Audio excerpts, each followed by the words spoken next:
Daugelis girdėjo, kad lėktuvai sunaudoja daug kuro ir labai teršia orą, bet į dangų pasirodo galima pakilti ir visai be degalų.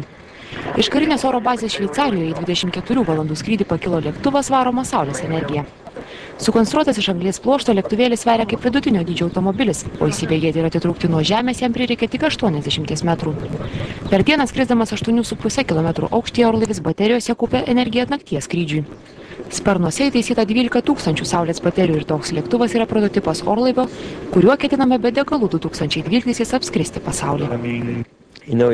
Žinote, tai 11 metų mano svajonių, 7 metai darbo siekiant parodyti, kad orlaivis gali skristi dieną ir naktį be kuro.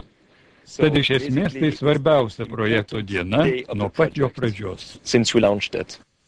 Drauge su kolega lėktuvą konstravęs Bertranas Pikaras žinomas ir dėl kito savo žygio. 99-aisiais jis nesustodamas apskrido pasaulį oro balionu. O šiuo projektu pilotas ir konstruktorius nori išmėginti ir populiarinti taupiąsias technologijas. Lėktuvo kūrėjai sakė neįsivaizduojantis, kad saulės energijos technologijos galėtų greitu metu pakeisti įprastus lėktuvų variklius.